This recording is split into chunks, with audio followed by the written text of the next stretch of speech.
Sonic didn't just die. He was murdered. Oh my god. Did I make this video just so I could say that? Almost entirely. And looking back on it now, the shit I'm referencing is like 7+ years old, so I'm gonna make myself and anyone who understands that reference feel extremely old, but I figured I'd give the game a look anyway. In 2023, the Sonic social media team released this as a free game on Steam as an April Fool's joke, a visual novel where we discover who's behind this grisly deed. How spooky. You play as a dude on his first day at his new job, a conductor of a train used exclusively for events, in this case a murder mystery as part of Amy's birthday. Hence the name of the game. Also look at the train colours here, the gay train. I gotta say everyone's costumes are fun, but Knuckles be drippy AF, look at him. I love the fucking hat from the OVA, it's so good. So the full roster is Team Sonic, the Chaotix minus Charmy, I guess children aren't allowed at the murder mystery game. And what's Tails doing here? Oh well. Team Dark minus Omega, which is sad, I feel like he'd be real fun in this game. Blaze and Amy, obviously. There's a little intro to show off the dynamics of each character, and how did our guy not know who Sonic was? I feel like he'd be pretty recognizable even in their world. Just saying the Sonic the Hedgehog implied that Sonic's meant to be like a common name. And even this quickly in, the writing manages to stand out by being fun. I would not take Amy for being into true crime, but given some of her past actions, that is quite disturbing news. This time there's no way out of marrying me. The game plays as a sort of point-and-click kind of deal, which I've always been curious about as a genre, but I've never tried one before. And now I'm just thinking about it, but I can't believe in 3 years I haven't been spoiled on who the murderer is, so I'm hoping I'll actually have to use my noggin for this one. Oh, spoilers for a 3-year-old game, by the way. As well as the point-and-click bits, you get these segments where you can interrogate the characters based on the current circumstances, and to build up your point, you play this quick 2D platforming section as Sonic collecting the required amount of rings, which I think is meant to be like a representation visually of your guy having a think and building up his argument, building up his point. I know they're calling back to the Game Gear era with it, but the sprite work makes me instantly think of the Sonic Advance games. Same with the music during, actually. If you told me that this song was from one of them, I would believe you, no question. Man, I really need to cover those games one day. They are good shit. Once we're out of this cupboard, we learn Sonic hasn't just died. He's been murdered. What the hell? And Knuckles got clapped at Super Monkey Ball by Vector and punched the cabinet in Gamer Rage, which, yeah, you know what, fair. The casino car segment stood out as particularly fun to me. I think it's due to having so many contrasting personalities to play with. Rouge and Blaze make for fun characters to have back and forth with, and I don't think we've ever seen it before. As is Shadow trying to hide that he was trying to get Amy concert tickets for her birthday.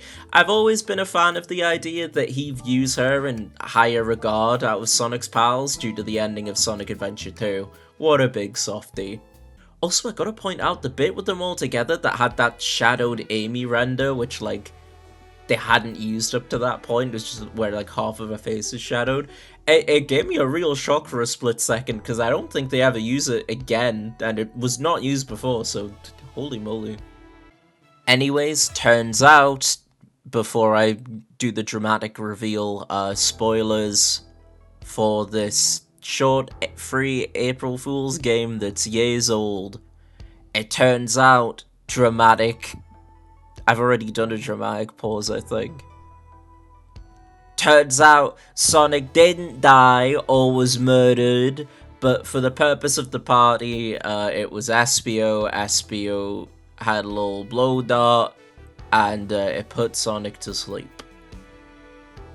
It was between him and Vector for me, because Vector was so eager to cover Espio's ass when he was trying to explain stuff, but no, Vector's just a real one like that. Yeah, react to Vector the Crocodile. All my homies, yeah, react to Vector the Crocodile. Of course, Eggman gets himself involved with it being an, albeit unintentional, scheme to capture everyone. It just kind of happens to go in his favor and he just goes with it. And this remix of It Doesn't Matter is a vibe. I feel like it's particularly peppy. I really like that all the prior platforming bits had Sonic's normal design, but now the player character's actually with him, it includes his costume. That's a really neat attention to detail, actually. As I'm sure you can imagine, everyone doesn't stay captured for long, and Sonic rescues his friends, and Rouge saying "Let's Boogie" here has the same energy as Cloud saying "Let's Mosey" in the original FF7. Very dorky, but very endearing. And I gotta point out, the train having the motivation of keeping the conductor is just a more PG version of that episode of Futurama where Bender dates this spaceship, right? Like, I'm not the only one that sees that. It's probably more so going for a 2001 Space Odyssey, I think, but the Futurama comparison was where my brain first went to. The group free the Flicky powering the train, and I swear to God this game has great reaction image fodder from Amy specifically. Look at her dopey little face here. And speaking of, I didn't know this is where that image of Eggman, Sage, and Metal Sonic came from. I thought it was fan-made. Sage's face here is insanely funny to me. It's the exact same expression you have as a kid when you pass by a McDonald's or like a fast food place and you beg your mum to go get like a burger or something and they're like, no, we've got food at home. You don't want a McDonald's, your tea's gonna be ready at home. It's the exact same expression, they nailed it. But I thought it was fan-made for the longest time. It is fantastic. That sparked some joy in me, as you can tell. And as a last note from me, I realized during the credits scene why this theme sounds so familiar to me. It sounds like it's from a Jackbox menu. Like, it sounds straight out of a Jackbox game. I don't know if that's what they were going for, but it's the same kind of vibe. And you can't prove me wrong. Honestly, I only wanted to make this video for the Sonic didn't just die.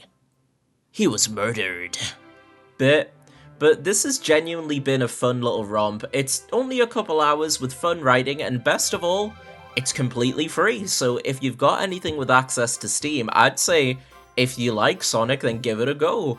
And with April being around the corner at the time of making this, along with the recent emphasis Sega has been putting on side characters again with fun projects like the Chaotix Detective Case Files, I really hope we get something like this again in the near future. And if there's anything else you want me to cover, please let me know. Like the video if you enjoyed, comment your thoughts, and please subscribe for more. A bit of a shorter one. I just wanted to make a fun little one in time for April Fools. I'm hoping I've put it out before then. I think it'll be out by like the end of March, so if you're hearing this, then yeah, I did that.